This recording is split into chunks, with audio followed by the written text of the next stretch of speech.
we're live on our own channels right now.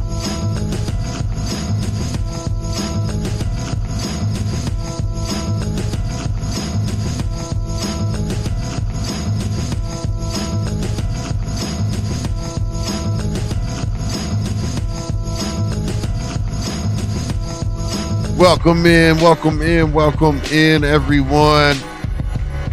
We are getting ready to start. If you are watching this live right now on Ghost Boogie or dannychaz, we need you to tune over. Yes, tune over to Blurred Reality Weekly on Twitch, y'all. We'll be starting soon. Enjoy this Herbs One beat, y'all.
Yeah, what's good?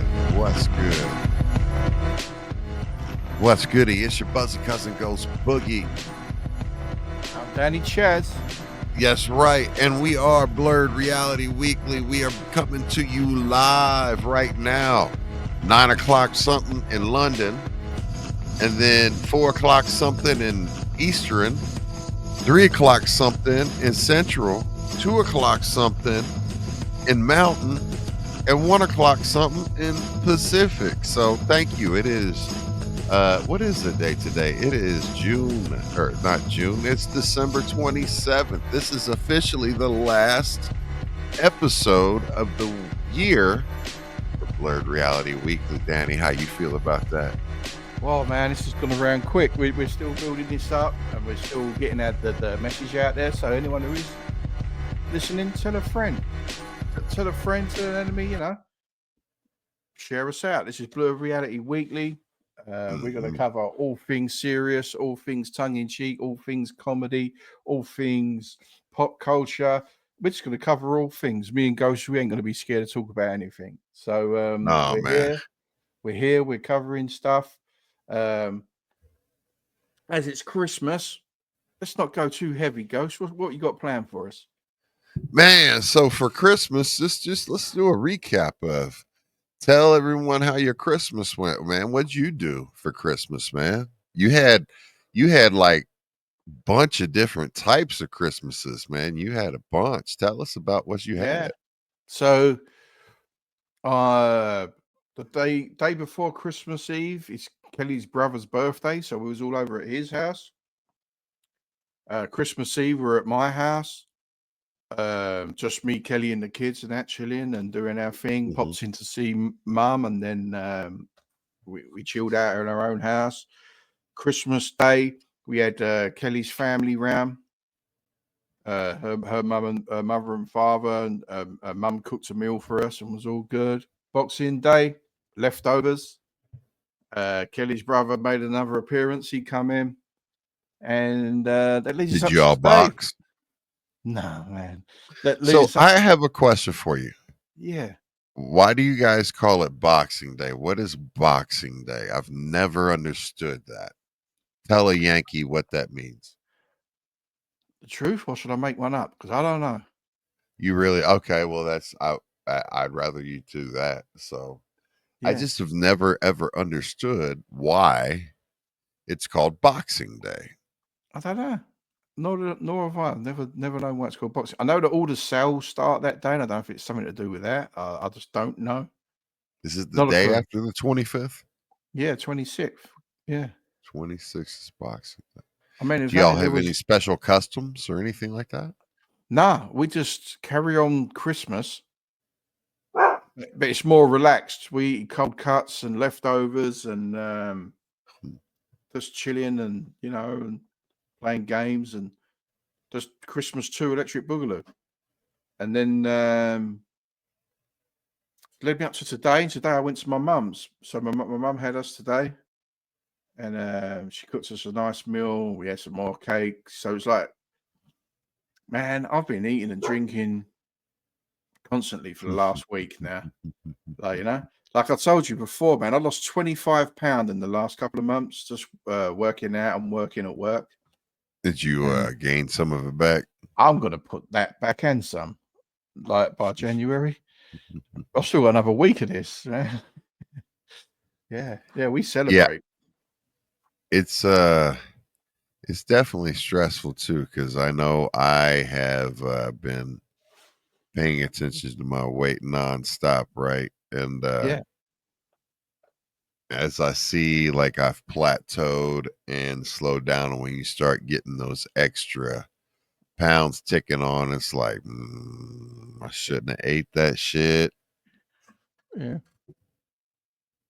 So I've just surrendered myself to the fact that I need to that fuck it, let's do it live. Like January 1st, I'll start pulling myself together and get back in shape. Get Are my you beef. one of those last minute, or like, do you make New Year's resolutions? Um, I wouldn't call them resolutions. They're more like goals. I'll set myself goals. I don't restrict myself from things. But I will set positive goals that I want to reach during the year. Yeah. And I don't actually I don't shout them from the rooftops or nothing like that. I think, right, this year I'm going to do this, that, and that, and set myself some goals I need to achieve. Yeah. Last year I tried a resolution, and it was a secret one, and I failed miserably. So if you remember last Jan, Richie done 90 days uh, Uh-huh. without alcohol. Uh-huh. I low key hit him up and said, I'm not going to talk about it to anyone, but I'm going to do it with you. And I lasted 5 days. And I Yeah. thought, because I remember thinking, what the fuck am I not drinking? Like, like, makes life worth living. And I fell straight off the wagon. 5 days. So when Richie went the full 90, I was really pleased with him. Because Yeah. I mean, we both got similar drinking habits, me and Richie. Like, we're not alcoholics by any stretch of the imagination, but we do y'all are overindulge. alcoholics. Oh, You're on the borderline, like Madonna said. You know what I mean? I'm a functioning alcoholic. Yeah, man. Like, I was a social alcoholic. I mean, and I still struggle with that to this day, as far as, again, I've said it, I don't like drunk people. And the only way that I've been able to figure out how to be around and comfortable around drunk people is to get on their same bandwidth, their Yeah. same level, their frequencies, their tune ins. Cause that shit, man. Woo. I mean, alcohol is truly like a whole nother bandwidth compared to if you're just like stoned. Because like being stoned, like if you smoke or whatever, weed, you just relax. You know what I mean? And you're not as Yeah. uptight and shit. And you're like, whatever. And then when you drink, it just turns everything up to fucking level 10, I whatever's going mean, on with you. I'm I'm not that type of drinker. Like, you very rarely see me drunk. Yeah. Like, you've been in the room with me when I've drunk a lot. Like, and, but you wouldn't say I was like and fall around drunk. You know what I mean? That's not my style. He's very more vocal. Yeah. I'll say, yeah, I'm myself, really. The real me comes out. Yeah. yeah, like you say, your inhibitions go down a bit, but it's the same with like when you smoke, isn't it? It's the same thing. But not all people are like it. Some people just become nasty. Yeah, man. Mm. That's the one thing about the thing about alcohol is that people don't really realize, and you don't realize how uh sometimes obnoxious you can be, Yeah. you know, and overbearing. Um Mm. I know for me, there's a lot of shit that I've woken up with regrets from, more so with alcohol than more so with the weed. Now on the Mm. sesh, you know, I wake up with regrets all the time, but I know for a fact alcohol I used to get on one. I never got into any I wasn't a mean drunk. Like No. I wasn't one that looked for conflict and fights, and I never understood that, man. And No I way. always hated hang around those people because it's like, man, I ain't trying to get out here and start no shit. I mean, like I've had friends where I've had to have talks with before, like, listen, the minute you start pulling your shit, I'm out of here. Like I am fucking out of here. Like please do not embarrass me, and also like please behave, and if you don't behave, I ain't got your back. Like I've told a couple of them, you know, Mm. that would start shit. It's like, man, if it's not justified, I'm gonna let you get your ass whooped, even if you fucking take on 10 dudes. I'm gonna sit there and watch. Like I mean, I'm not gonna let you get rat packed out, but Mm. I'm I'm gonna let you go ahead and handle it like a man because you started some shit like a man, right? So you got to end it, I, handle I your shit. But I remember when I first started going out drinking and going to the pub.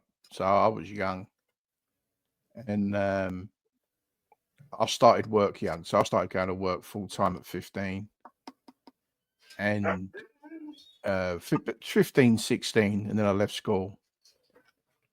And the environment I was brought up in, if you went to work and earned your wages and you was a man and you could behave like a man and you went to the pub and you drank.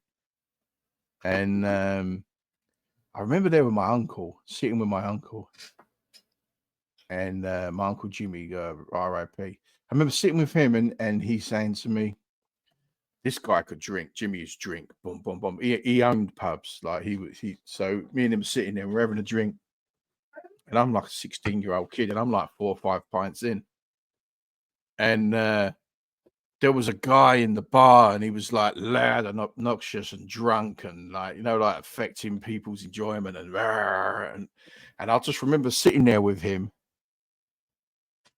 and him saying to me, "Look at that cunt." And I went, "Yeah," and he went, "Don't never be that." And it stuck in my head, and I never have been, like it just stuck in my head that one of my peers, someone I respect and look up to, give me that advice at such a young age, mm-hmm. and it's just stuck in my head ever since. And I've always Well, just handled like you say, handled your high. I've always handled my drunk. Like I've always been like, that's enough. Like I know when it's enough. Like that's enough now. Time to go home. And I've got like a beacon that goes off. It goes, Danny, time to go. And I leave, like sort of thing. So yeah. that's good because I learned that early on Mm. through DJing and also like partying very hard, especially with alcohol and weed. Again, I told you guys I've never done any cocaine. The only pills that I've ever done has been prescription pills, and very rarely have I ever like overindulged or did anything in that area as far as taking something that wasn't prescribed to me. Mm-hmm. But the biggest thing was weed and alcohol. Mm. And I can tell you the early on lessons that I learned as far as knowing my limits, right? Knowing the ledge. I think about the Rakim song. every time I think about drinking or anything like that, it's like to know the ledge and know where Mm, the ledge is at, right? And mm. you can feel it, right? And it's like, oh man, when I get to the point where I'm like, man, I feel really good. I just want to power through and get some more. It's like normally that's when my drink some water, pump the brakes, and let's wait 20-30 minutes to see how we feel, right? Oh man, I'm known for it. I'll just give people the goodbye. The Irish goodbye. I'm just gone. Like I'll be in a room full of people, and if I feel like I'm starting to, I think right, I'm not going to be here anymore. And I'll go. Oh, I'm just going to the toilet, and I'll just slip out a fire exit, jump in a taxi, and I'm gone. But I've just always done it. Like, and then So I'll get a text message. Have you gone? Yep, that's the reply, and then phone gets switched off, and it's it. Like So but I've Irish Gravide, but that was just to go outside and like sit in random people's backyards and like contemplate life and make myself throw up and get sick. And like I know when I'm getting sick, mm, and like back in the day I'd go outside. I mean, there were so many New Year's Eve parties that I know for a fact because I was drinking 40 ounces trying to like be big man and make mm, sure I didn't have any extra 40s. No one else drank my other ones. You know what I mean? So I'm keeping laying claim on them.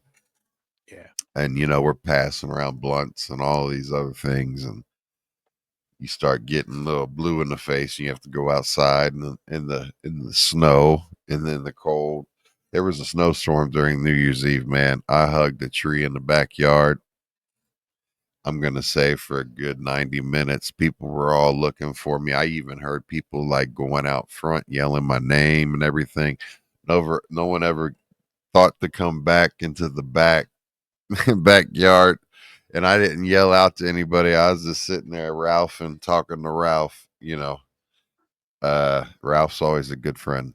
But in Europe, you love Europe. yeah, man. Mhm. But Now, that's that. I've always been good. I've always been able to straighten myself up, leave, get some food in me. Like I'll go on missions on my own. I'll just disappear. Like I'll go get some food, like straighten myself up. If I'm at like an atmosphere where I'm going to be like 6 o'clock in the morning, I've bought tickets and I'm at somewhere special and that, I will go leave for an hour, go catch some food somewhere, go sit quiet somewhere, have a soda. Like just pull myself together. And then where the fuck you been? Oh yeah, I just went and see them, and then when I'm back. Like And I'll do that's it the like that. same thing. Yeah. Mm, Like yeah. I come back inside, like, you good? Yeah, man. I'm just chilling. Took a walk. Mm. And Yeah. then if someone hands me a shot and I haven't asked for it or agreed to it, like someone goes, yeah, yeah, drink that. I'll go, yeah. I'll just put it down next to me and carry on talking to who I'm talking to. I might have a little sip of it in a while, carry on talking. I'm not, it's not a competition to me. It's just not a competition. Like a lot of people are like, quick, let's do this one and this one and that one. You're like, dude, man, it's 7 p.m. Like, this is meant to be till 6, this is meant to be to 7 a.m. Like, and you're doing shots at 7. Like, I'll see you tomorrow. Like, Yeah. I do want to like, give a big shout out to everybody that's tuned in live right now. let's We've go. got Stiz, we've got Birdie, we got Maurice in the house. What's good, folks? How are you all? Welcome in. Uh Maurice used to drink and he figured out how to know the ledge. He says, I know y'all know what time it is. Let's see here. He quit drinking like 5 times, Maurice did. Um Thanks to tequila, vodka, and gin. Uh, more Jaeger. Let's see Mm. here. There was a year the DJ let me crash out next to the set. Smoked a 40-gram joint before the countdown. Rolled by yours truly. There's no competition with the. Hey, look, man. I crashed out on the floor of a I remember the ball dropping and everybody like doing the countdown, and it's a fucking huge living room full of people, and they are all like standing around me, and I had carved my space on the floor, and I had just laid down. Like I just was like, man, I'm laying down. And I laid there for, I don't know, man, probably about an hour, hour and a half. I was just laying there I was like the dude on the couch, but I was the dude on the floor. People come by like, you good? I'm like, man, I am more than good right now. Like, just leave me alone. Like, Yeah, let me be.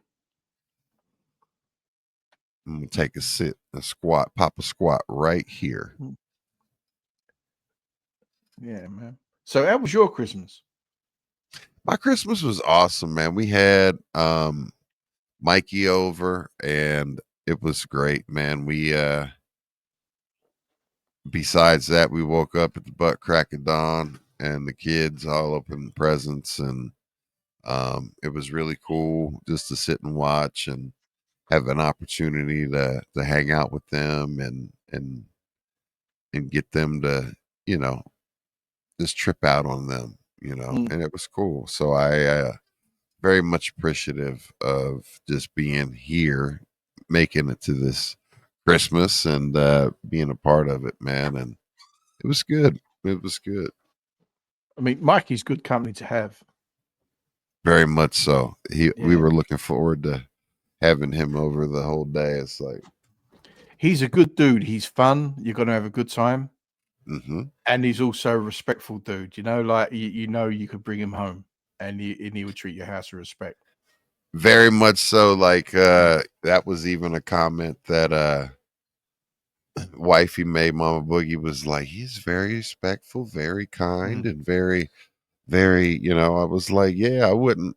I was like, man, trust me, because I told Mikey that when we were eating dinner, I was like, look, bro, you are legitimately like the first friend or non-blood person that's been in my house that hasn't been a plus one with a fucking family member or something like that. And even them, they had to sit in the front room. But Yeah. that I mean, for me to trust Mikey to even Yeah. touch my decks and Yeah. my turntables, let me clarify that for you perverts out there. Yeah, for him to touch like my whole setup and everything and rock, Mm. uh that was a huge step. And then for me to be pulling out vinyl and handing it to him, especially some of the vinyl that I had, that because I gave him a special version of Cold World that he had never heard before. Um, and then I gave him my copy of Cool Keith Sex Style and some Dr. Yeah. Octagon too, because we had talked about earlier about like his love for Cool Keith and shit. So I had those set aside. I was like this and this. And he's like, oh, because he didn't have them on vinyl and shit. But Mm. I got to tell you that I had so much fun because he didn't bring any punk, and he purposely didn't bring any punk, and he was afterwards he was saying, man, it was so fun not playing any punk. And I was like, man, see, that is how I feel sometimes Mm. when like I don't play hip hop, like, and I play like everything, but it's kind of liberating too, because some folks like, all right, you're here, like Maurice when he's here, and I thank you, Maurice, because that was one-handed bandit yesterday, but that was fun. That was a 6.5 hour set before the sesh. Uh, and then we went 4 hours and 20 minutes with the sesh. And then we went a whole another couple hours after we were online. So I know I spent at least 12 hours, 13 hours doing shit for this yesterday. I thought that when you was on the sesh, I thought, wow, you'd been in that room a while.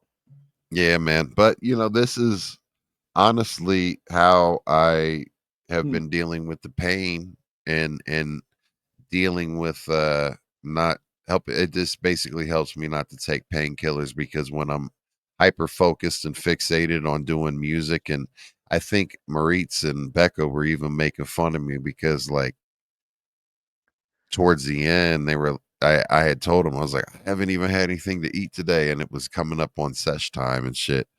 And Mm. they were like, he's zoned out. And I literally was like, I get in such a hyper fixated and focused state, and especially got one arm, and I'm like, all right, I'm trying to make these as dope as possible. And I started blending and everything like that. So, It what was was you mixing? difficult. File to file to file, or did you have the deck switched on? So yeah, I went into Serato. It is what I did was I went internal mode because I didn't Internal, want to yeah. dick with the turntables, and my phase Yeah. are like not charged. So I went So you just internal and used my could mixer. so you use it like a Serato, like a controller. I used the mixer like a controller in Yeah. the way of being able to um Hmm.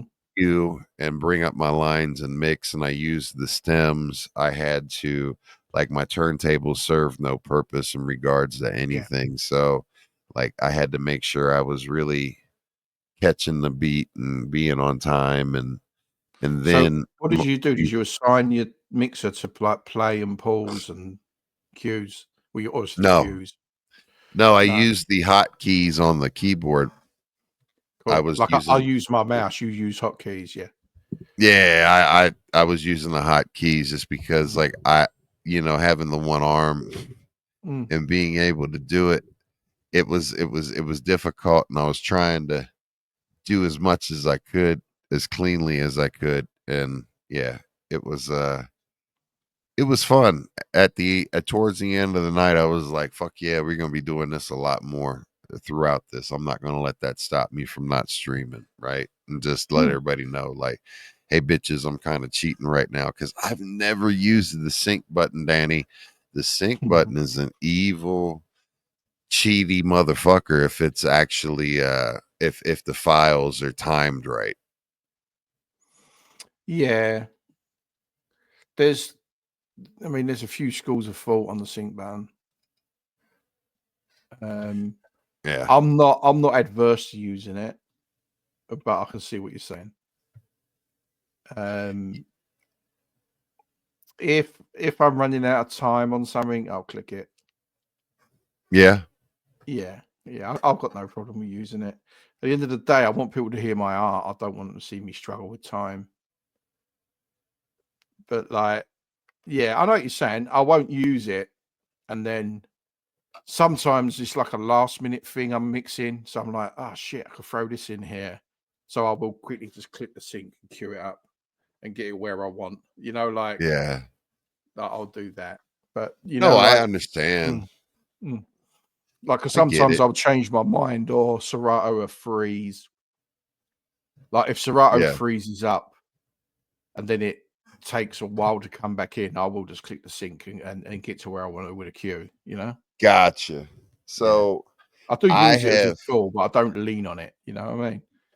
I have because of the old school DJs and the folks like that I follow and know, Mm. they all have the no sync shirts Yeah. and make it a big point. And my thing was also for me to be technically tight and get better at what I'm doing. I didn't want to lean on automation right Mm. away. So I was like, I'm going to learn how to do this the tough way, the right way, the old Yeah. school way, and get my I've my learned my that. I've learned craft in that my way. ear. Yeah. I Yeah, learned and that way. And but now I'm not a Luddite to do with technology either. I will make it easy. Like uh, I can take this mixer away and put a meter fade there and still do a great set. But I've got this technology in front of me the world's moving on. I've got no problem with using what the tools I've got and using all of the tool, you know. So and I don't like it when people are not mixing at all and they're Mm. pretending to. Mm. So if you see a real DJ, when a song's going, there's times when we don't have to do or touch anything. And we can just stand there, clap our hands, do a two-step, bomb, bomb, bomb, come back in and carry on. When you see someone who's not really DJing, they're twiddling gain knobs on channels that are not even switched on. That shit pisses me the fuck off. Like, I'm like, why are you Or they're pretending? 100% recorded sets and they're not Yeah, even doing shit. They're like just they're twiddling game and bass and but the sound that's coming through the speakers is not changing one bit. Like, it's being played on an iPod hooked up to the fucking board, synced yeah, up to the goddamn lights and everything. yeah. Like it's a track. Yeah, that shit is like, why? Why are you pretending to do something that's not even needed to be done? Like, if you watch, I watched yesterday. I was watching Jazzy Jeff mix, one of the best to ever touch vinyl. But agreed, one of the best DJs to ever turn on a DJ turntable. Jazzy Jeff Yeah, absolutely is someone that I aspire to be would me. would You know? would would love to be able to have the skills that that man has and the Yeah. knowledge that that man has. Mm. I'm watching him DJing, and he's technically, like what I said, he's in my top 5, and you'll see him dancing while the records are going on.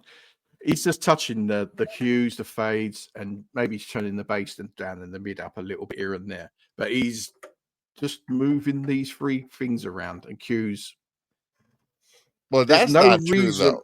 There's no reason He's for us to be turning gain and headphone and leaning and doing this face while we're doing it. There's no fucking reason for that one fucking bit, you know. But yeah. if I had if I was a sexy lady with titties, I'd probably be doing the same. You know, I'd just be leaning over a mixer and pulling faces and pretending like Paris Hilton does. It's like a Hooters DJ. You know, I feel you. Yeah, I mean, yeah. I DJ Jazzy Jeff does more than just, tweak and touch. I mean, the guy No, but is he makes always it look like that. That's part he's of the art. oh, That's the way that that he makes it he look makes so it look easy. silky smooth and easy, and he dances for a bit, and then and that's So he's not adjusting shit that doesn't need to be adjusted. Like, mhm. while the chorus is playing on a song that you're not ready to mix yet, like he's not doing that. Like, I've seen DJs on Twitch with their mixers not even lit up. There's no power going to that mixer, and they're moving shit around. I even see a Man. girl on there once, and she had the moving cam along the back, Uh-huh. and as it moved, there wasn't one single cable in the back of the mixer. As the cable went across, there was not one. I'm not going to dox her. She's very popular, and I've raided into her before. She's very popular. Never had it Mm. doesn't even have a wire hooked up to it. So it Not got even an a wire in expensive the back. Yeah. got an expensive ass mixer, got an expensive ass setup, and not it's Oh, just for it's show. it's a lot of like a Denham, none of the big thing, and not Yeah. not not a cable in the back of it. Just a load of empty sockets looking back at us as the camera went by. Like, you know, the girl's doing really well, and she Twitch is her livelihood. I'm not going to Yeah. dox her, but like yeah. Paperweight. She is entertaining though. She does other things as well as DJs, and if I go into that, you'll know what I'm talking about. So I'm not gonna. I got you. I want Mm, y'all to make sure you follow our brother Richie D 420. mm, Make sure you follow him. Good to see you, usual suspect. Yeah, I that irks me too. yeah. And what happened last night was I had a point where I was like, man, I am working so hard, like trying to manually mix and use the vinyl and gain and match and all of that stuff. And this fucking thing can do some shit in the background that's just like it would take 2 seconds. And but you talked about Jazzy Jeff. The one thing that I think about him is the reason why he makes it look so easy, right? Um, is the fact that he knows where he's going. His crates are prepared. He is 100% like all of his Serato, all of his crates, everything's organized, everything's mapped out. He does have the best equipment, and at any point in time, regardless if he's shifting gears, he knows where he's shifting gears. He knows how to read a crowd. The preparation time that he has, the 10,000 hours, the whole 9 yards, he's been through it. So whenever he gets into something, it's not it's not anything. He never feels like, I don't think that he gets stressed out as much as we would get stressed out for gigs, but who knows? C minus gets anxiety before Really? sets and even anything. Yeah, man. I was blown away. He called me and we were shooting the shit, and he was waiting to go for a set on a day, and he was even talking to me about how he gets in his head all the way up until it's go time, and then once it's go time, it's over. He's in and he's locked in the moment, but it's the idle time between, all right, I've got everything, I'm prepared, I'm ready to go, now I have to wait. In his case, he was a headliner before like two or three like really big bands, and he was the closer, he was the headliner that was closing it out. And so he had to sit through all of the concerts and shit, and just sit there, right? And you're just like, so yeah. But he was the one that I asked, because when I was doing all the community events and stuff that I had to do this year as a DJ, and he called me, I was sitting there preparing crates. It was a Friday. It was the very next day that I had it. And I was the whole time fucking feeling like I just want to just call in and say, I can't do it. And out of the blue, he called me and walked me through it. And the advice he gave me was, fuck them. I'm going to show up. I'm prepared. I know what I'm going to do. I'm going to do me. And I'm just going to focus on making sure my mix is clean. So that is when I get out in public, I am prepared. I do have my crates together. I'm prepared to take requests if that's the case. But I know where I'm going. I know where I'm playing. I've kind of prepped out the music more so than what I have done. Like when I go on Twitch, you know what I mean? I'm just willy nilly and going in the moment. Oh yeah, Twitch is Whereas, fun. Twitch is no pressure. It's just fun. yeah, whereas where I'm reading crowds and seeing people's faces and trying to figure out, all right, we got an old head in the back. She's, got a dirty Depends and angry. What can I do to make her dance and then make the little one dance too? So, that was always my way of figuring out and reading rooms and shit. But that's a whole different beast. But Mm. I think there's a whole nother level of preparation for doing something in person. Yeah, I never done in-person stuff like you did. I've done parties and like large parties and things like that. But Well, it's that's in person. What's the difference? Why did you well, he's discount talking about yourself? headlining concerts and shit. You know what I mean? Like mine was just like people I know at parties and shit like that. And I'd be at the Yeah. party anyway, and someone would go, "Danny, you're on. And I go, yeah, all right. And I just walk over and jump on. Yeah. So it was never like, I never really built myself up like that for it. You know, like it was just, I'm just going to go do it and done what I was doing. But it was like you said, like it's just having confidence in what I can do and keeping within their margins, you know? Like, it's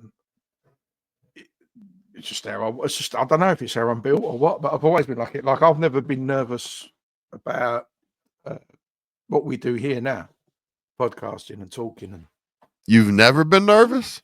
no, Never ever. Not even when you first started streaming no, on Twitch at all, like with music or any of no, that. I was only You don't get nervous. butterflies or anxieties or anything? No, no, I was only ever, the only thing I ever got nervous about at first, and I don't anymore, was saying something off color by mistake. Uh-huh. Like, you know, like You get in your head about what we've you got say. dark sense of humor, ain't we? So like I Yeah, we're was, very much Gen X and crass. yeah, and I've always, when I first started doing it, I was always worried about the last thing I want to do is make somebody upset that wants to watch me, you, and the rest of the guys have fun. So Absolutely. so sometimes there's a stick I'll do where I'll turn on the chat and say something, but I only do it with people in the chat that I know they know the stick that I'm doing. So I would never. There's other people I would never do it to. Like, but I always. That's the only thing that ever got in my head I understand. is doing it with the wrong person. You know what I mean? Yeah, like we know we can give Becca Boo shit because she's like, Yeah, bring it on.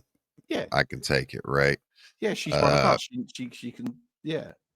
yeah. There's. I'm not going to name who can't take it. But Right. I mean, there's because we don't people I want was. to. I'm like, There's what's up, people I motherfucker? would. Yeah, I'm Yeah. not going to do that to them because the last thing I want to do is make someone fucking feel vulnerable or upset while I'm doing this. And that was my only thing I ever got nervous about was that. Like I've only ever beat myself up once about something I've said on stream, Yeah. and it was to Chico, like Richie's Mm, roommate Chico, yeah. and I beat myself up for about 4 days after Hmm. because I didn't know him well enough to know that he would know that I'm joking, the joke I made. Yeah. And I beat myself up from one session to the next. Like, and then I was on the next session. He was like, "Hello, mate. Hello, Danny." And it was all good, you know. Like, and I just thought, "Oh, what a relief!" But it played on my mind. Yeah. That's about the only time, really. But I don't get nervous for this shit. No, no. So, I mean, What's to get nervous about? well, I It's mean, I'm not gonna lie. I mean, when I first started doing it, I mean, there was a whole thing and a process for me to even uh get on the screen because I was very, very big at that time and very much green because it was I'd never once even practiced doing anything uh before I started streaming. Like I was figuring the shit out as I mm, was figuring out how to go live off of the phone. And I remember a couple of times once I started figuring it out, like and like taking a couple breaths, like and then the raid train with like ballistic, the first raid, being like, okay, you know, and being in my mind. And at this point, yes, it has become absolutely second nature. And I mm, tried to explain that to my kids because they asked me like, do you ever get nervous or do you ever, you know, think about it? I'm like, yeah, I think about it sometimes, especially, I mean, when I have a big guest that I'm getting ready to interview or I'm a part of a big raid train, I have hesitations and wants and desires to be a perfectionist and do everything just right.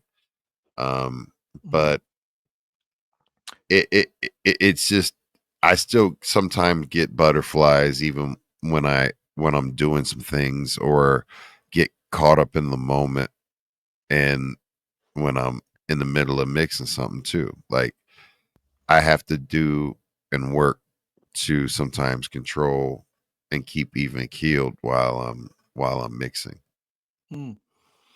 Now, see, I've always looked at it as um like when I first went on the sesh with you guys, I wasn't good at what I was doing. Like I listen back now and it's awful. Like the way I was talking and the remember mannerisms and the sound, and I looked terrible. But every time I went on, I rewatched what I do to this day. I look at my mannerisms. I look at how I'm talking. I look at doing ums, ahs, oh no's. Everyone knows I've got a stutter, but it's how I control. Every time I've been on, I've improved from the last time. I've sat, watched it, and went, "Don't do that again," and told myself that sounds awful. That's too crass. You're saying this too much. Like so. I've always been able to creep sync, but the whole thing with the Twitch journey with me is me learning it and bringing people along with me while I'm doing it. So Mhm. all of the streams that I do on my own, like my DJ streams or the gaming streams or the movie stuff, it's all from it's. I hope that people are seeing me develop my skill, because it is a skill what we're doing, and like fine tuning, like each time, and hopefully every time is better than the last. So I've never really got nervous about it because I've always seen it as I'm a student, and I'm not perfect. Like I remember I said to Richie once, me and Richie was like talking, and I said to him, Richie went, "Oh, I'll press this button at this time, I'll do this at that time, I'll do this at this time," and he was putting pressure on himself. And I said to like Richie's been doing this a lot longer than me. I don't need to give him advice. I said, Richie, we're human. This is Twitch. People like the human touch. We're gonna fuck up. Like it, we're gonna. It's how we handle the fuck up while we're live. That's what matters. Like people are not tuning in to see CNN class show. Like there's a whole team of engineers working on that. You know what Speak I for mean? yourself, Danny. This is high Oh, but quality production. We got snow and stuff, man. we got snow, we got daijiki's, we're fucking set. You better stop giving my fucking background some it's that shit. You put spec on my background, but like dashiki. I always explain it as when you watch the Cannibal Run, we all remember the outtakes at the end. When you watch Smokey and the Bandit, and that's my favorite shit, the fuck ups and how they handled them on set and watching that. And The that's bloopers. to me, that's what Twitch is. Twitch is the closing credits, the Cannibal Run. Like just a number of things that happen while we're having fun. So yeah, Yeah, that's how I I mean handle that's nerves with it. Yeah. I think the thing that's helped me was the fact that we do it live, and I have Yeah. had that same type of mindset and like, hey man, we're live. And we're completely different than a lot of people how they do it and stuff. Mm. And I always tell people back in the day, and still even when I DJ, it's like watch me practice, because I really do look at when I'm on Twitch, I will do and take more chances than I would in front of a live audience, because I'm very much more calculated about Mm. kind of where I'm going, because I'm able to look and see what's up compared to just watching the chat and kind of like, I know Moritz is in the house, so I'm gonna play some Crime Apple or something, and get gutter, like get some real underground shit, and Becca likes her 80s Mm. and and that stuff. I mean, there's all these different things, Green King Cosmo. I'm gonna be going to playing poker with him in a little bit. Uh, he likes more rock, classic rock, 90s rock, Dave Matthews Band type get down, right? He likes the Rolling Stones, Dave's Matthew Band, and Queen. If I play any of that shit, my homie goes nuts. So I mean, if I know I want to play and get him like, hey, what's up? I see him, I'll throw it. Like just like when I Mm. see you, right? Yeah. You like Wu Tang and Biggie. You've told me that you like that East Coast shit, that rough Mm. coast shit. Mm. I try to mix in a Biggie track or something for you when I see you, just to say what up, Like that, and yeah, and I know it get when you you. do it. Yeah, right. Mm. I've done the same when you've come into my streams. I'll start mixing hip hops and acapellas in and stuff, like because I know you. That's what you like, like so. And I wouldn't normally do that. Normally, I'd be going but I'll do it with everyone. I do it with Richie. I do it with everyone. Like when people come in and I know what they like, I will switch it up a bit. And sometimes I wish I never, because like what you said, I'm planning 3-4 songs in front, and I'm thinking, right, we're going up now, or we're going down, or I'm at an ebb or like a flow, and I've shoehorned something in to get a reaction from someone in the chat, and it's thrown me away from where I was going, like a few times. Mhm. But like I said,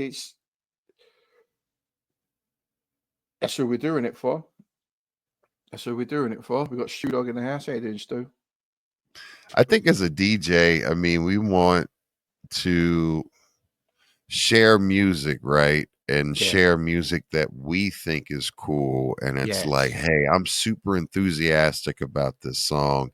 And I Mm, think you should be too. Check this out. And being able to share a song or mm, find a song that you have some type of love or appreciation in common with another person that you may not have a single fucking thing else in common with them, right? But mm, you at least have that one thing, and then that helps you come together, right? That's how I've created relationships, friendships, and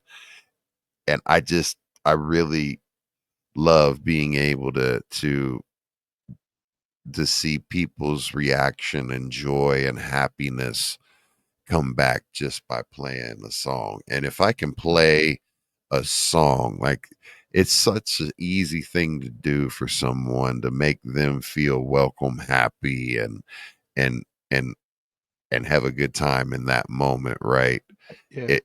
It's important to me. It really is. I get something out of it, and it's Mm, a selfish thing, but yeah.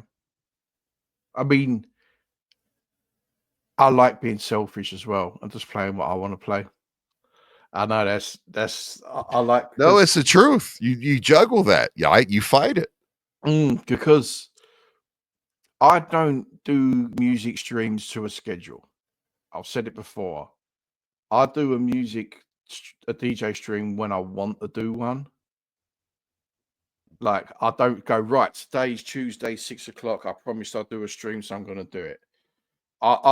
I will walk in and I'll think, I'm turning it on now. Boom, and I'll go. Like there's no plan in it. Like, I'll just get on with it. So because I do it like that, I feel like I give my best because I'm in the right mood and I want to feel what I'm playing. But it also brings in that selfish part where I just want to play what I want to play, because of the mood I'm in. But then when you get someone in the chat that's feeling it as well and they're getting into it, then I think, right, like Birdie's here. I know what Birdie likes. I'm gonna throw 3 Birdie songs in a row. Right. Like, well, Yeah. I'm like, like it. There's also that as well. So it's a balance. Some days It's I'm not in the fun. mood. I'm not in the. Some days you'll see me DJ and I don't even look up at the camera. I'll just do an hour and not say a word. Like just because I feel a certain way and I I feel just impolite. I can't. yeah. That's the thing, man. Like, Mm, I would rather, if it's people that I know and have built a relationship with over time, mm, and I kind of know it's easy to talk to, but when you've got new chatters and new people in the chat, yeah. right? I Yeah. still struggle with trying to engage and like getting them, but also I've talked to some of the other DJs do these big trains and shit, and I'm like, what do you focus on? what are you focusing on? Are you focusing on your mix, or are you focusing on the chat? And I get, the two different Mm, answers, right? Like music, chat. And and the majority of the big ones will say chat and will forego the mixes and the intricacies when they're dealing with that, right? And getting people talking and interacting, which is a great thing. Uh, and what one of the things that I learned DJing early on, which separated me from the men, from the boys, you know what I mean, was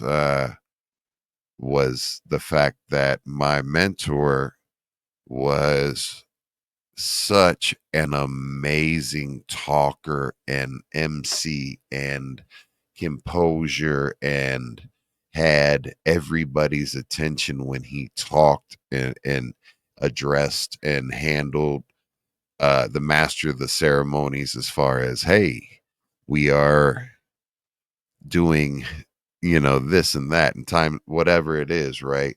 mm, um because he even taught broadcasting school, and had all of the inflections and tones, and then teaching me how to, basically what we call ride the throttle, which is, as you're dipping and as you're talking and inflections, you're dipping the music manually with the fader, right? So, and it's just a whole, and you're talking to the rhythm in a way, kind of. But the thing that he taught me is that you can absolutely 100% get through something clumsy just by talking, or oh yeah, even yeah. Talking's the transitioning tool. from, Yeah, yeah, it's the tool. yeah. I will usually. So this, what we're talking about. This is a problem that I needed to I do overcome. read the chat. What are you talking about, green chink? You said I So don't. I have now. I think you already know this. I've done a drop for everyone who follows me. And they're in Serato in my mixer. Yeah. So any time when someone joins the chat, I could be halfway through a mix and I could just flick the thing down, boom, boom, boom, and it'll go, "Oh, it's Joel Blaze," blah blah. But that will be already in my mixer. I'll just hit a pad, and that drop will come up. So, and people like the personalized drops, and when they realized I was doing them, it created a little ha ha moment. So I've got like personalized drops I've put in for everyone, and I've got tunes that I know have got a long break in. So I'll go, right, this tune's playing. I'm gonna talk, I'm gonna loop this break, and I'm gonna go through, do roll call, shout it to everybody in the chat, blah blah blah. Go through everyone, welcome everyone in, thank anyone for anything they've done, and then go, let's get back into it. Flick the mic back off and go another 10 minutes of just being in the moment and doing what I need to do with the blending. And So I want to. I found it works. I found that's like a nice little balance. But obviously, if someone new comes in, I'll turn the fade down. Hey, welcome in. I'm blah blah blah. Introduce myself and do my thing, Or a raid. If a raid comes in, all bets are off. I'll loop whatever I'm doing at the moment, turn the volume down, and have a conversation. Did you send me a rare Woo mix too, Maurice? Damn it. I need you to send me some music, fam. No, so I got a question for you and I got a question for the chat, right? So, because even when you guys that are actually here live right now, you listen to me mix, I want to know, do I talk too fucking much, or should I talk more? Because I feel like when I don't talk enough, then I lose viewers. And then I feel like when I talk too fucking much, I lose viewers. So I don't know what to do. So I'd love to hear feedback from you guys and what you would appreciate. I want your advice, Danny. One second, hold that thought. Maurice, I played every Woo mix you've ever sent me, and everything rare. What advice you need, boo? No, I was just wondering, like, what would you say? Do I talk too much? Do I not talk No, enough? no, you've got it down packed. You talk just the right amount because, like what you said, you've been doing it longer. You know how to work the live crowd. Like when I was doing anything live, I never touched the mic. Oh, you never talk shit to people? No, I had someone talking shit for me.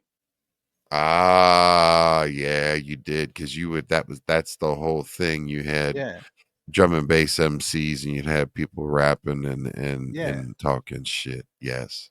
yeah. So I'll any time I've played at a part. When I say play live, it sounds like I'm like do gigs and shit. When I've done parties and stuff, it's just Thank you, guys. someone else would be doing the talking for me.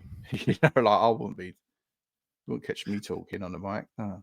So, I mean, this was a big thing that I had to get over. I mean, you have to realize, again, we've told this story a million times. I'm not trying to take it back to Mm, it, but being a white boy, uh, being the age that I wasn't even nowhere near close to the age to even fucking be in that place. And the place was 35 and older. And, I'm this young white kid talking to an all black crowd, right? And him wanting me to, and that's who we DJ'd to. I mean, that was all the gigs that we had was, an all black crowd. And there were definitely I had to fight my way out of sometimes because it was like, we're gonna press you, and I'm not the one to be pressed or whatever. But there was these insecurities of I'm learning how to do this. I'm actually like doing this learning live right now in front of all of these people, right? And the pressure inside of me to be able to hold and maintain composure, talk shit, because that's how I actually connected with them was, oh, you don't think? Okay. I said, I would talk shit. Oh, you don't think I know what's up? Check this one out, motherfuckers. And I'd play mm, some obscure, like really like that's that shit. You know what I mean? And they're like, mm, oh, how's he know that? And like I'd win them over because I'd just keep hitting them with obscure, like not just the shit that you would see on this is 90s hip hop, volume one, right? I'm going album cuts, I'm going deep, right? So mm, earning respect. And then they're like, I see you, young blood. And it's like, all right, I got you.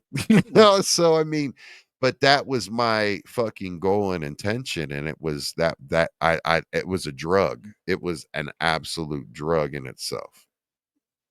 I've also seen you roast people in the chat by playing certain songs when they're there. I don't know what you're talking about.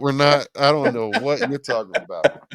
I have no idea what you are talking about, Like if you Danny get Chaz. someone obnoxious in the chat, I've seen you reply to them in song, like through the words of others, like Uh-huh.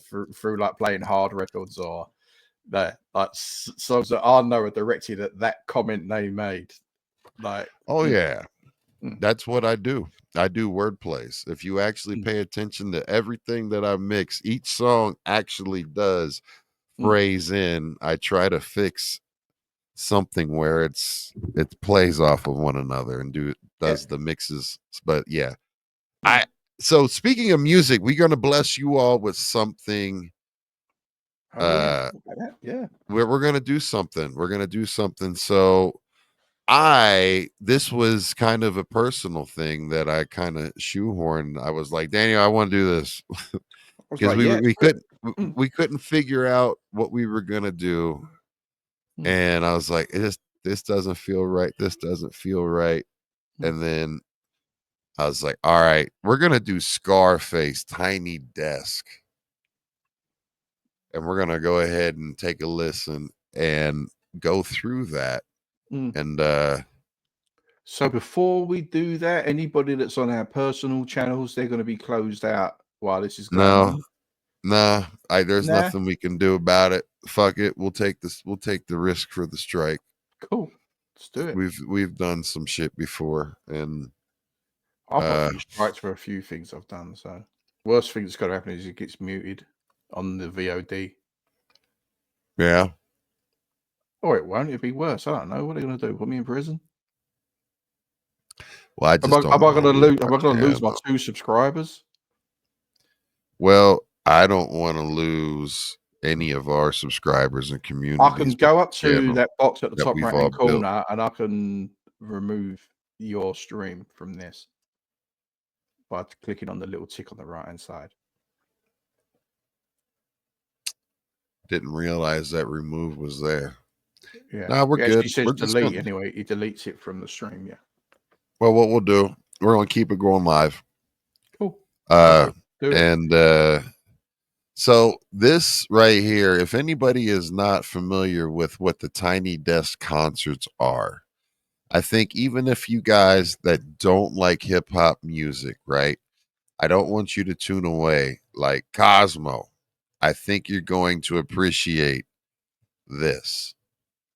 I highly, highly recommend, because Cosmo, he doesn't like hip hop like music and shit like that. And I respect that, because not everybody likes everybody's type of music. But this is by far one of the coolest things that's out there with these Tiny Desk concerts. every one of them. And this stands out.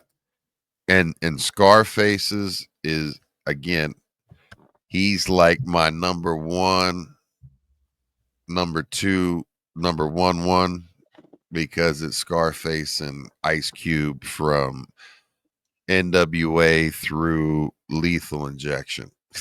But man, this right here is going to be an amazing thing. He is such a great performer, and you get to hear a story in between each song, and these people are all playing everything live. Ladies and gentlemen, boys and girls, they, thems of all ages, we present to you. So I want to shout out to the Backyard Band. G and Wincy came out to join us in DC tonight. Mike Dean. We got Fisher, we got Spud, Cookie, P, Young, Josh, Corey, Cooter Brown, we got Ant. And on the drums, we got Savar. And I guess I'll call myself the curator, I don't know if you want to call me the DJ or the conductor of the railroad, but my name is Face Mob. So we came here to jam for y'all tonight. Is there any echo? This morning. Whenever the fuck it is. That's all good. Perfect. Just gonna talk about some songs. Does it sound how they better came now? About. So with this one right here, we were, me and Freaky Dean was in New York. And we was high. Hey, man. That's gonna be the basis of all our fucking songs, man, I swear. You high? Very.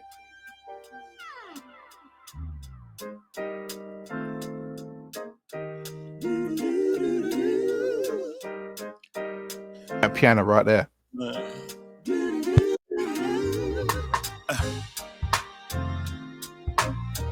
Yeah.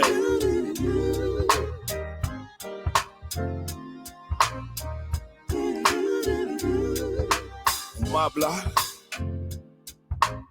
My block. On my block. Man, come on. On my block. Yeah. On my block. Thing is everything for cheesy, yo. We probably done it all, homie, believe me, yo. We made the impossible look easy, but cheesy. I'll never leave my block. My niggas need me, yo. On my block. Yeah. On my block. Huh. On my block. My block.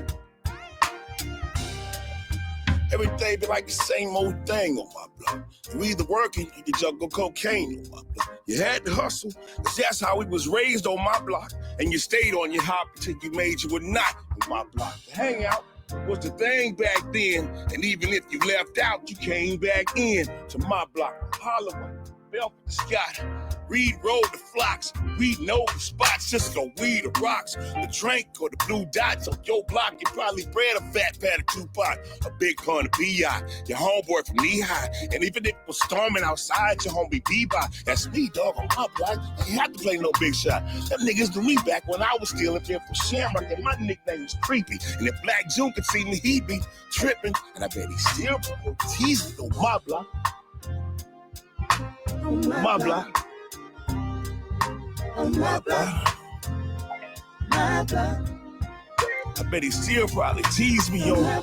Everything is everything for Sheezy, yo. We probably done it all, homie, believe me, yo. We made the impossible look easy, but Sheezy, I'll never leave the block, the homies leave me on my block. What was that? What was that at? Do-do-do-do-do. Yeah, where's that? Right there. Oh, right there. My block.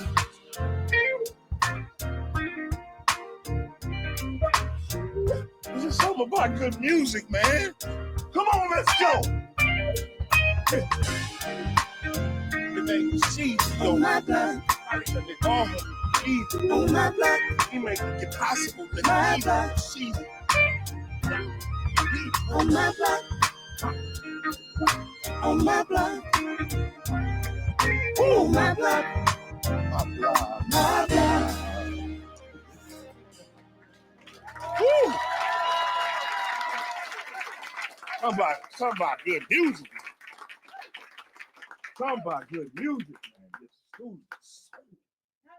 man. Man, that band sounds so good. You're muted, bro. Oh yeah, I love the Tiny Desk concerts, man.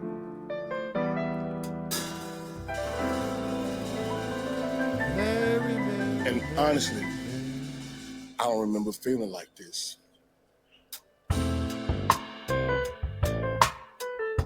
I got my headphones up.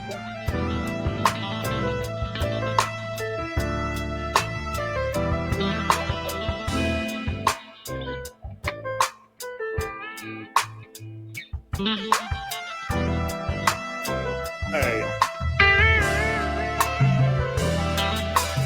Mary, Mary, Mary, Mary, Mary. Mary, Mary, Mary, Mary, Mary. Mary, Mary, Mary, Mary, Mary.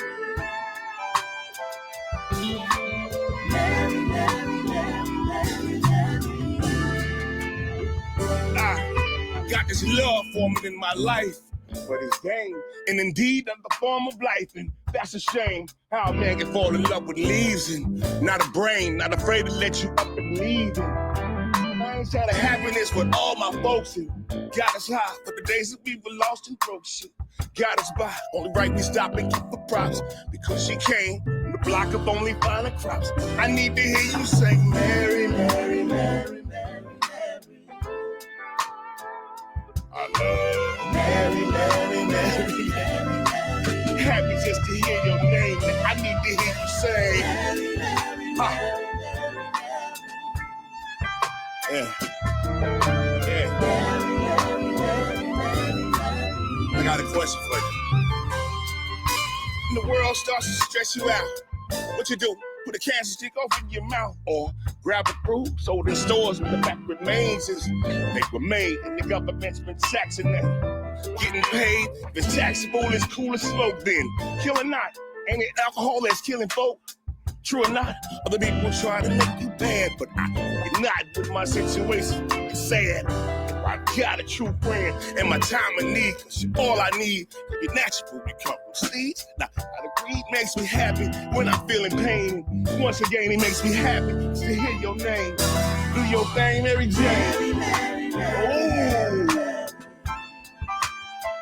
yeah.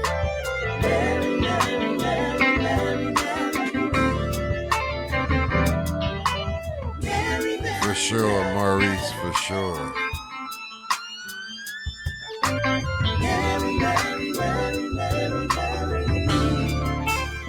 Break it down.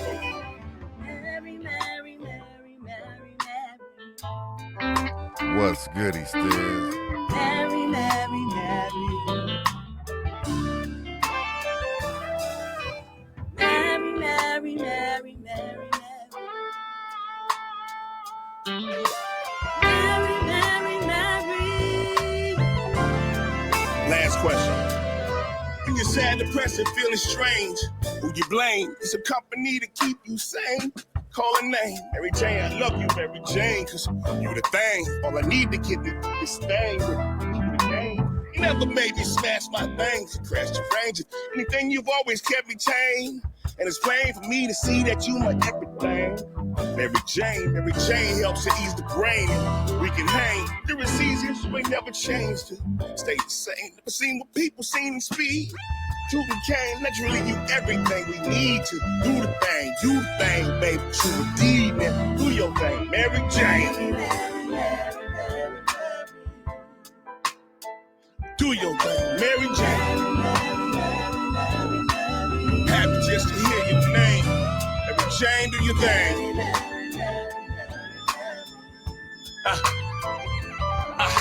Yeah. Man, I love the way it sounds. It's unreal, right?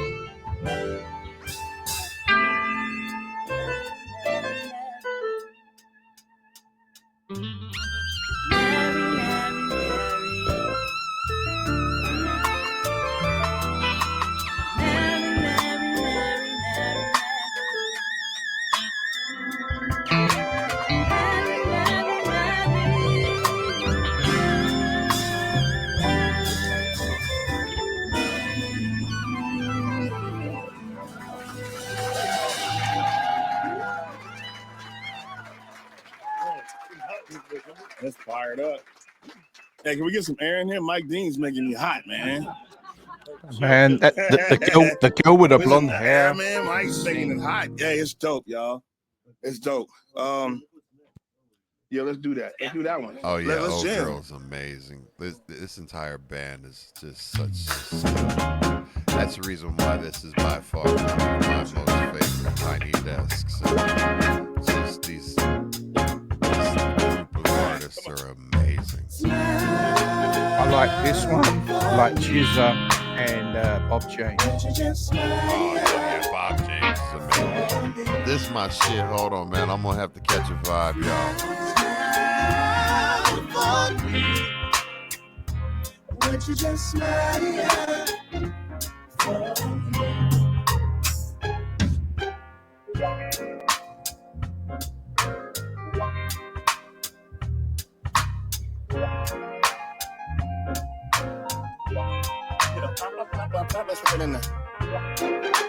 There it is. There you go. That's what I'm looking for. Yeah.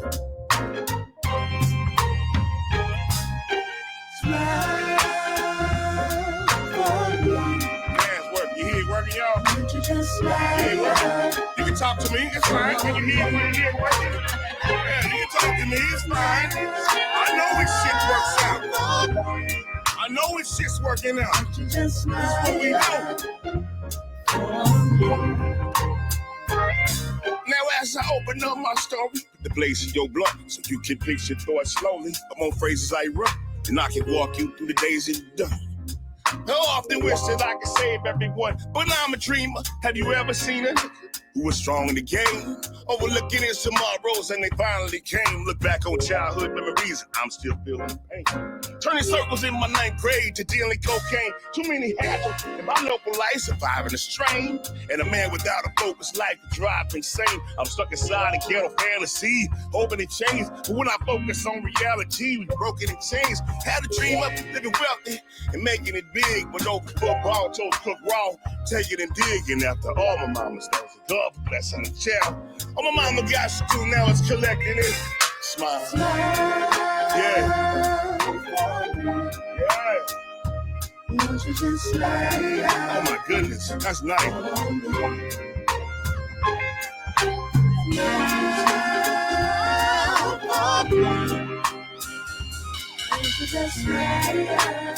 I love it. And as you journey into outer space, may the angels help to lead the way. May our prayers that our families pray shine up on your soul and keep you safe. And as the homie passed away, that it greets you as you pass the gates. As you head to the tunnel's light, I hope it leads to eternal life. I say the prayer for my homie Pop. R.I.P. to my homie Pop.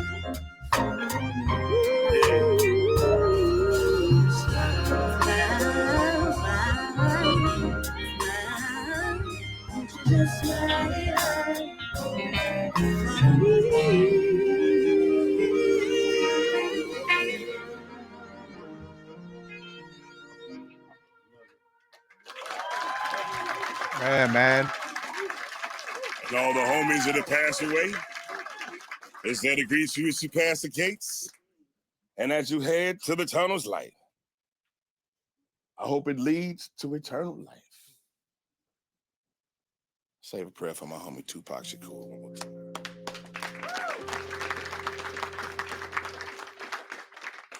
Yeah. So that's right. So I remember this song, right? And Mike Dean, he was there. Like he was there. We were there. We was there. And yeah, so look, I come up with the bass line. Listen. I ain't going to even get into Smile, but when the diary came out, you have to already realize I was already a disciple of Ghetto Boys and especially Scarface. And when he came out with the diary, he changed his style.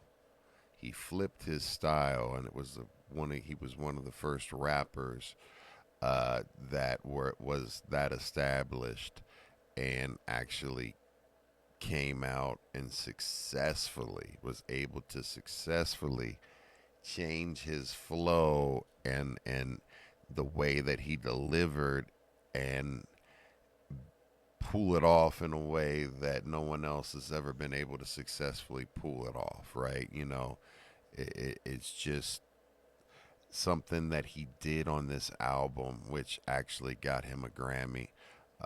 And it was something completely different because Scarface and the Ghetto Boys have always been storytellers and very visual lyricists.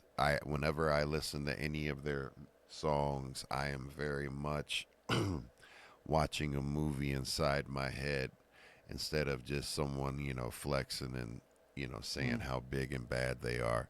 They're telling true stories or some type of story, and there's lessons to be learned in each thing that they're saying. And that's what I've appreciated about them. But when the diary came out, man, it was the fall of that year, and it just felt so different. It transported me to a completely different space. And I remember, like, I had a date that night, and I just said, nah.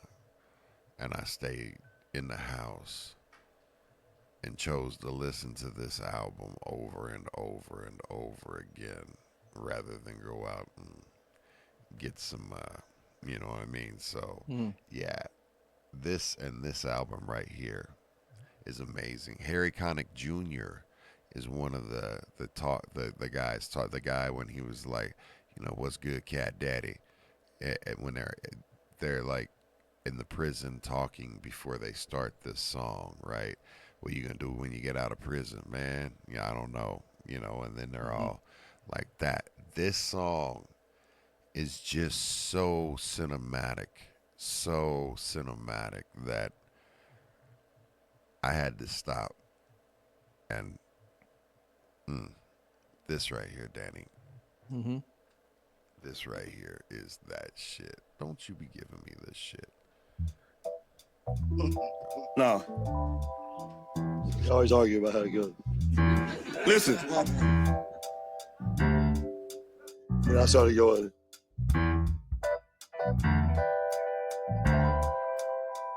That's how it came about. That's how it came about. All right? So we make the record the night before. We come to the studio the next day. My cousin in there. That's close. My cousin Jamal's going, oh, I don't know, dog. I'm just going to take it one day at a time. You know what I'm saying? And he passed away here recently. So when I do this song, man, it kind of touched me a little bit because I miss my cousin, Jamal. But I never will forget that day we recorded this. And it was really cold in the studio. And I was really, really high. And it was really, really dark. And all I could see was Mike Dean and Joe sitting in front of the board, right? And I didn't know how I was going to deliver it, but I was fucking stoned. Like white guy stoned. Like, Mike Dean stoned. Fucking A, man. But I know when I said those words, fucking eyes got big as those camera lenses, y'all. And it was something like this. Hold up. I said, he greets his father with his hands out. Rehabilitated slave. Glad to be the man's child. The world is different since he's seen it last. Out of jail, been 7 years, and he's happy that he's free at last. All he had was his mother's letters. Now he's smoking, and he's got to make a change and make it for the better. But he's black, so he's got one strike against him. And he's young, plus he came up in the system. But he's smart, and he's finally making 18. And his goal is to get on top and try to stay clean. So he's calling up his homie who came up. Living that. Now they dealing with the same stuff and had that attitude that who he was worth playing. And with that fucked up attitude, he killed his first man. That was different, he did dirt. And realized that killing men ain't coming up, but it still hurts. And can't nobody change this. It's 2023 and still we up against the same shit. And I still got to wonder why. I ain't never seen a man cry till I seen a man die. Whoa, come on. Never seen a man cry till I seen a man die. Come on, Mike. Come on, Mike. That's how you feel. Never seen a man cry till I seen a man die. Imagine life at its full peak. Then imagine lying dead in the arms of your enemy. Imagine peace on this earth when there's no grief. Imagine grief on this earth when there's no peace. Everybody's got a different way of ending. When your number comes for souls and they send it in, now your time has arrived for your final test. I see the fear in your eyes. Take your final breath now. How much longer will it be till it's all done? Total darkness at ease, be it all one. I watch him dying when he dies, let us celebrate. You took his life, but your memory you'll never take it. You'll be headed to another place. And the life you used to live reflecting your mother's face. And I still got to wonder why. I ain't never seen a man cry till I see that man die.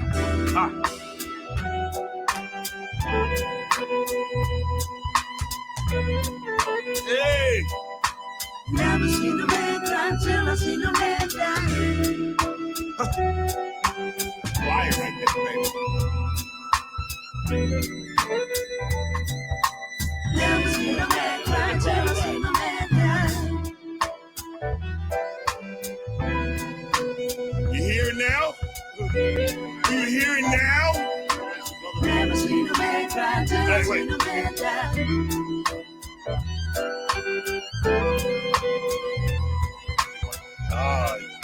And I'm serious, can you hear it now? Never seen a man cry till I seen a man die.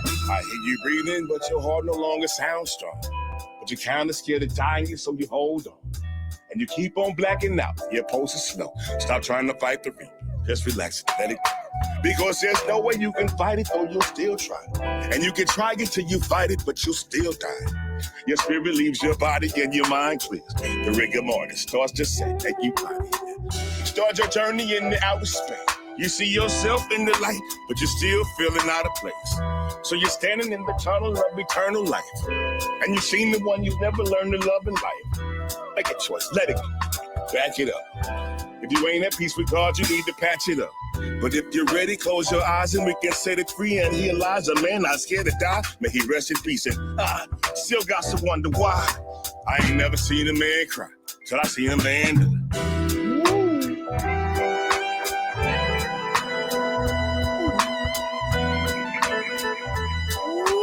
Never seen a man cry Till I seen that man die.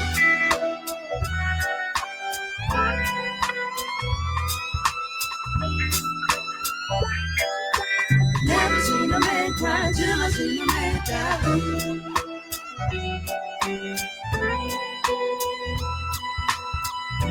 Man, listen. Never seen a man cry till I seen a man die.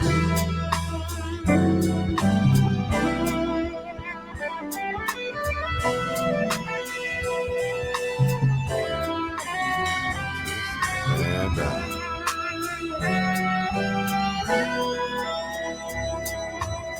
never seen a man cry till I seen a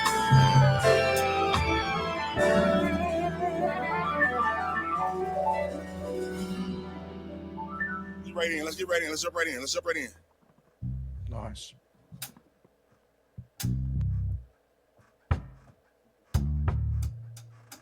Hey, I need you in there. Blum, blum, blum. Come on, man. This is one of my theme songs right here, man. This is woo. You must be used to those finer things, like Burger King and some chicken wings.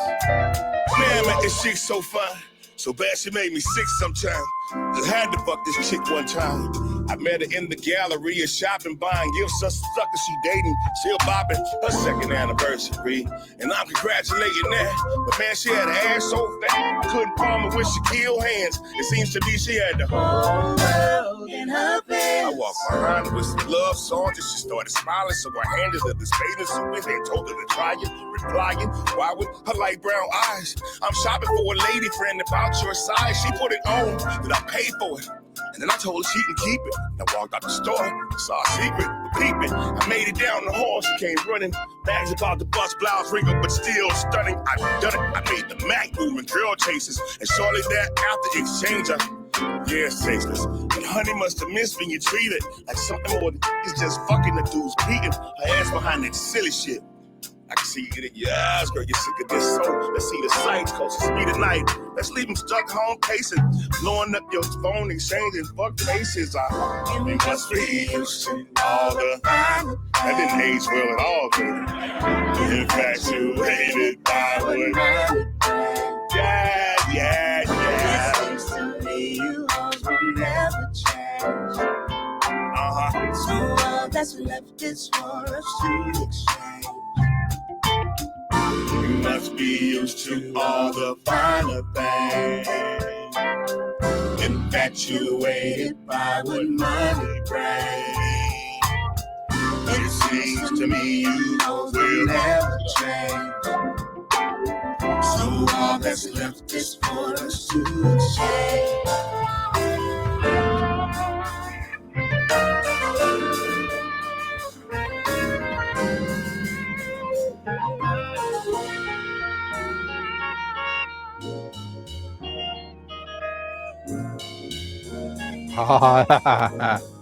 It's me. So, y'all know the words of the song, right? So we gonna all sing this shit together, man. Can I get you? Do you mind? If everybody sing this shit, do y'all mind? Everybody? This is for you, Stu Dog. This shit together. Everybody. I can't hear. Can you hear Rep? Can you hear Rep?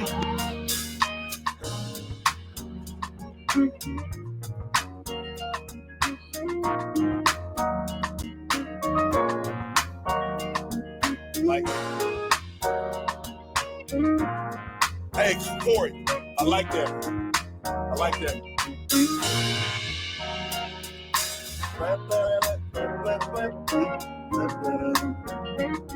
Hey,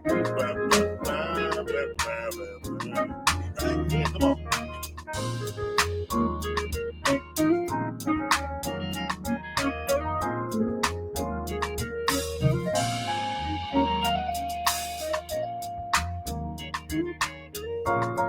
I love it when it sounds like this, y'all. It's just so much of a pocket for me, man. Like, it's really difficult for me to rap to some shit that's not in that pocket, man. And music has a pocket, and it hits people. It hits everybody. And it makes them fucking emotional when they hear it because it's so fucking great. You know, when I hear it, I get emotional because it touched my soul, man. I can't hear the snare, though. I need to hear that. There you go. Let me get back in here. Let me get back emotional again. I take this shit so fucking serious, and I think that's why I'm still, able to make music because I'm really, really serious about it. I got my son Bryce. Where you at, Bryce? So my son Bryce, you want to come up here? You cool? You good?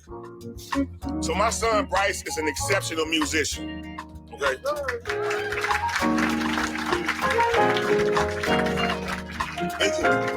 Hey, 4,000 times better than I'll ever be.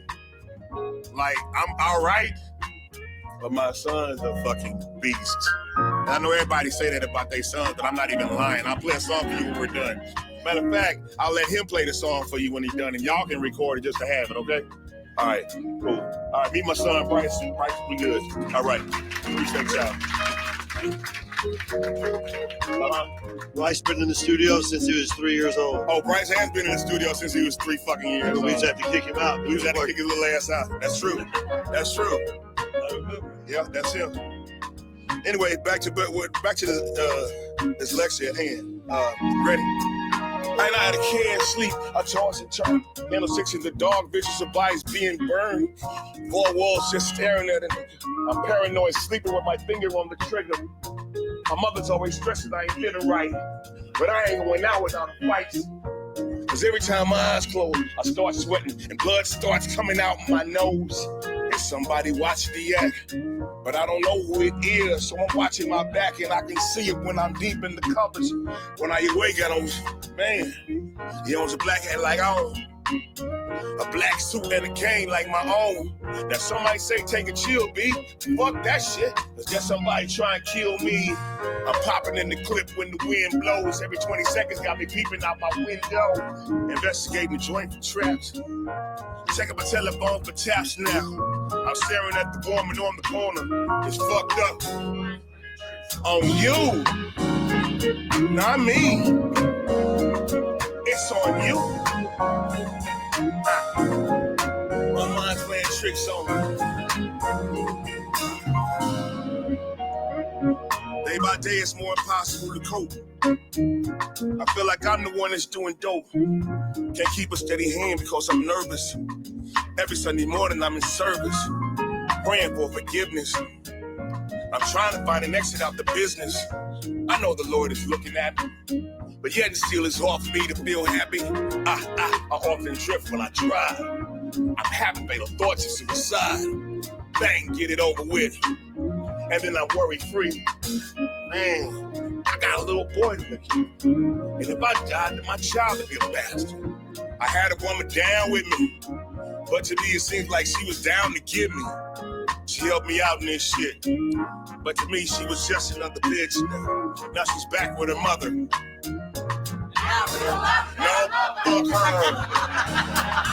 fuck her. No, sir. Yeah. My mind ain't playing tricks on me.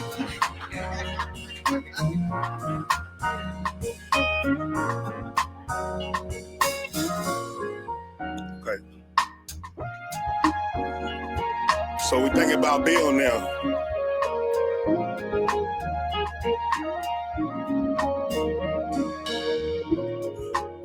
Janitor, give me a mic. Go ahead and put the moves in that shit. Yeah, nice. We're gonna do Bill's part together. You ready? This year, Halloween fell on the weekend. Me and ghetto boys were trick-or-treating, robbing little kids for bags. Till an old man got behind our ass. So we speeded up the pace, took a look back, and he was right before our face. He began for a squabble, no doubt.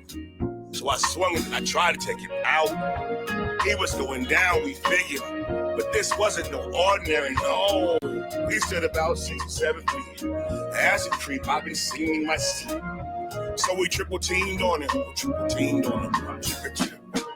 Yeah, the more I swung, the more blood flew, then he disappeared. Yeah, so then I felt just like a fiend. It wasn't even close to Halloween. It was dark as fuck on the streets, and my hands were all bloody from punching on the concrete. Damn, homie. Goddamn, homie.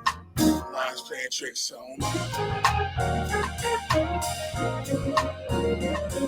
On me. You had it? On me. On me. I want to thank everybody for coming to check this out. I hope y'all enjoyed this version of Blurred Reality Weekly.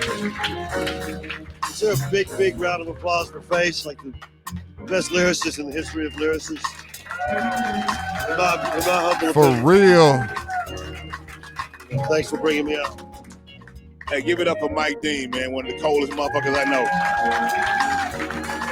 And mind For you, real. not this song, but the rest of the fucking song, we were together on that shit. Yep. We were together. Yeah, this song right here is me. Sample, drums, written. I saw a lot of different names on it, but I know you did. Yeah, you can tell, huh, Mike? They got so like you. Yeah, they ain't got soul like me. Let's hear it for the band back here. Come on.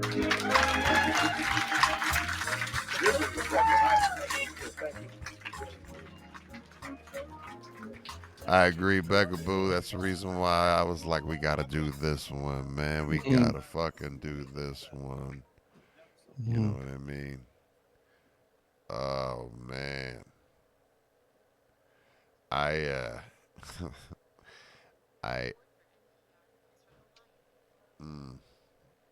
I'm sorry, bro. Like, Yeah, man. That was cool. The fucking band was dope. He's just one of the greatest storytellers. Like, if you're an MC that can do storytelling, I'm in. Like everyone's got their hits, but when you go album and I can hear a story being told and you're painting the picture like I'm reading a book, I'm in, man. And there's only a few can do it. There's only a few can do it. You got Scarface, you got Be Real, you got Tupac, you got Biggie Smalls, you got Q-Tip, you got Mos Def, you got Slick Rick. Like that's off the top of my head. They're all storytelling MCs that can paint a picture with words, man. And that's just Cool G Rap, yeah. Cool Keith, Grand Pooba, man. We could just we're just gonna go back and forth all night naming MCs. Andre 3000, Yeah, man. Saxes, And that dude can play the flute. And you don't like him, so I mean, Who? Ice No, Cube. I told you I heard his Ice Cube. flute. Ice Cube. Yeah. Ice Cube, man. Listen, You ain't got to tell me, man. Ice Cube. Yeah. I mean, again, he had a solid 10-year run from 86 to 96. Yeah, Lethal Injection's one of the best albums I've ever heard. Yeah. See, I think, in my humble opinion, that Lethal Injection is one of the ones that I put towards the end in my I like ranking. that one, Predator. I like. Predator is DJ Muggs produced. Absolutely, Maurice Redman for real. 100. Yeah, 100%. And the new Redman is fucking amazing. If you haven't heard the new Redman, please go listen to the new Redman. And Ghost and Ray when they're together, it's fucking dope. When they're not competing with each other, with trying to get super lyrical and get out there. I want to ask the folks that are here with us right now, because you guys are the ones that rock with us day in, day out, week in, week out, and stream in and stream out. What do you think about this format? And was this an interesting episode with us talking about like DJing and shooting the shit about, catching up what was going on and then transitioning into this? What do you think about this format? And like also the format, how it went last week with us bringing different types of conversations, because what we're trying to do is bring you different content in different ways, in a weekly way of to decompress from the rest of the week, man. This is our Friday tribute to you. I mean, I like it. I mean, I know you're asking the chat, but I'm going to answer while people are typing. I like that we've done something different. I like the fact that last week we went where we went, and I like the way we done this as well tonight. That where we went here. I What think did we we do should. last week? We didn't do anything last Oh, week. the week before last. Sorry, last episode. Yeah, that like I like that we've done. Oh yeah, that was the one. Like Hmm. that's what we Yeah, you know what I mean. We took the holiday. We kind of took a break from the one that we did the week before because you were like it's the holidays, boogie. yeah. I was like, all right. Let's keep it light. Yeah, and that's what we done, and I enjoyed that. Yeah, but I You like didn't the want to fact talk that about murder, death, kill, kill. nah, but it like it's talk behind the scenes shit in front of people. I don't care. We if we have our meeting there on the day we have it, we can gauge what we want to do that week. If we want to Oh be, yeah. we can be light, we can be heavy, we can do what we want to do, man. It's our stuff, and we're doing it for the people that are here. No, I just wanted to get a chance to get an opportunity to get some feedback. But yo, Hmm. having the ability to sit back and relax and watch one of my most favorite things to watch or Hmm. listen to. I mean, it's Scarface, and I love live instrumentation, and I learned how to do sound immediately working with a very high technical and prolific jazz band that was also uh, a R&B like top 40 band that almost they had like a couple of hits that was bubbling and shit, but they were called Vision, and they transitioned into a jazz band. But this is like early, like mid, early, like 84, 85, 86, when they Hmm. were doing that, right? And then when my mentor, you know, saw something in me to get me to, start taking him with me and be like, all right, you're gonna do sound for the band, and we're I'm a roadie, Hmm. I'm everything, and I'm teching and learning how to solder and put things together and doing like Danny and I'm sorry, not Danny and I think I feel like I got early dementia, but Mikey and I were talking about this at Christmas dinner was um, the firefighting and the intense problem solving that you have to do when you're gigging, and you're gigging where you don't even get a sound check or anything, but as a sound guy and as someone who has an ear and very much as a part of the band, and the show must go on, you've got to figure out how to make that problem go away with whatever it is that you have, or what do you delete and kind of signal route around to get the problem solved. And it was amazing and it was fun, even though I wasn't performing. What my final touch was what made the band, whether or not they sound like they hit it off with the audience or connected or not. Because if the sound's off, you know what it's like to go to a concert and the sound shit, and it could be someone that you really wanted to see but you didn't fucking connect to it because the sound was horrible, and you're like, fuck, and you know what it's like when you go to see someone that sounds amazing, even if it's someone that you didn't necessarily wanted to see, Hmm. but you had to be like, I've got to give it up to these people because they sounded so damn good, right? And that is the sound guy's job, and Hmm. that is the perfectionist in me, and the firefighter in me, and also the taking pride in the whole, like, yeah, I'm behind the scenes, I lay in the cut, but I'm I'm the motherfucker that's making this nice right now, and that was kind of the adrenaline part for me, because I was very much performing with the band and sliding levels and muting and doing things and knowing the pockets. I'm sorry, I'm talking too much, but that was You the know. thing that I connected with, and I loved, and I miss to this day. Like, that's the one part I've gotten the music and kind of the performance part, even with this. But man, Mm, it's just to be able to do sound again, mm, and this tiny desk to be able to do the sound for that would have been like an absolute dream come true. And that's how I'm taking this whole thing and putting a button on it. And where I was going was, I could only imagine to be able to do sound in an intimate yeah. setting like that. And that's my dog. He's very vocal. You know what I'm saying? He will eat you if you come over. I What do you love think about all that, Danny? I love intimate setting gigs. I hate being in the large gigs where I'm overwhelmed by people. Um, I feel like Tiny Desk is this generation's Unplugged. When we used to have MTV Unplugged, like my favorite Unplugged was Jay-Z with Jaguar Wright.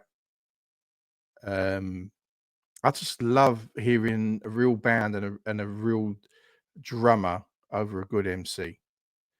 Like that's what I like to hear live. I would rather hear that than the single regurgitated.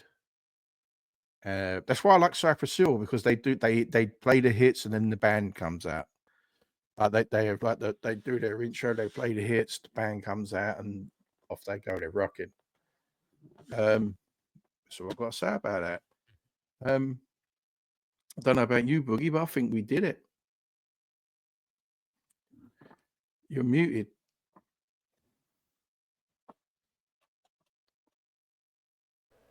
Fuck it, we'll do it live. I think that we did it, but I want to state for the record, Becca Boo, you are bullshitting, because guess what? Yeah. Boogie absolutely positively did not fall asleep with a single bit. I was Mm, texting my wife and kids when there was some mm, stuff going on, and there was some things that was during that special that were personal and emotional, and mm, you know what I mean, I put my head down, so you know what I'm saying, like, you know, I was just yeah, vibing out and listening and in the moment. So I very much did not fall asleep. I was just very yeah. much And that while one we're was at a it, roller coaster. Becca, we're co-hosts on a podcast. You may be protecting me, man. And you telling Yeah, people I'm man. passing out on things because I'm faded. Hmm. Becca would just be telling the truth. She be dropping the dime, man.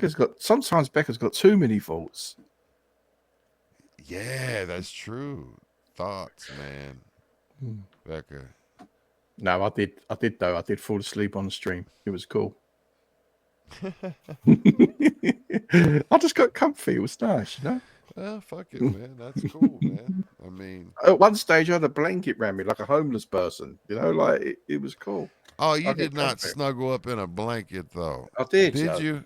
Well, of Yeah. course you fell asleep, Danny. What the hell?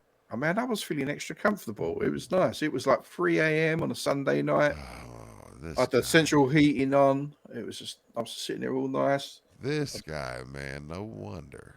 Hmm, No fucking wonder. it was nice. What? Well, Right then, man. Danny fucking Chaz, man. let's All go. right.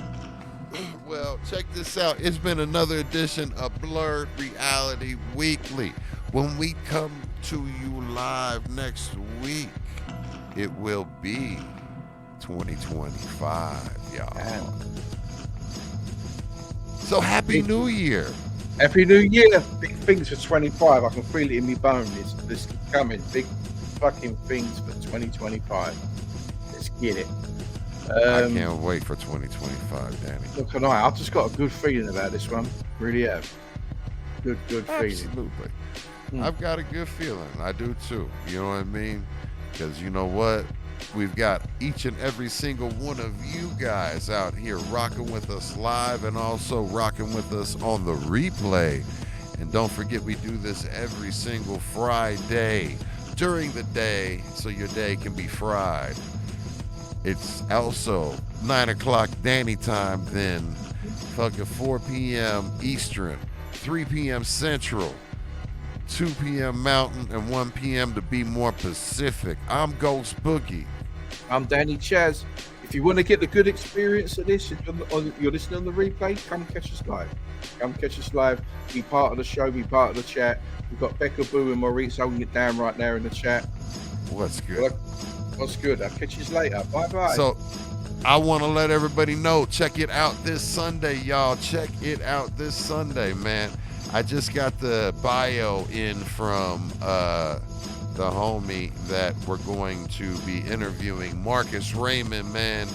And he's got a book coming out in April. But just let me go ahead and give you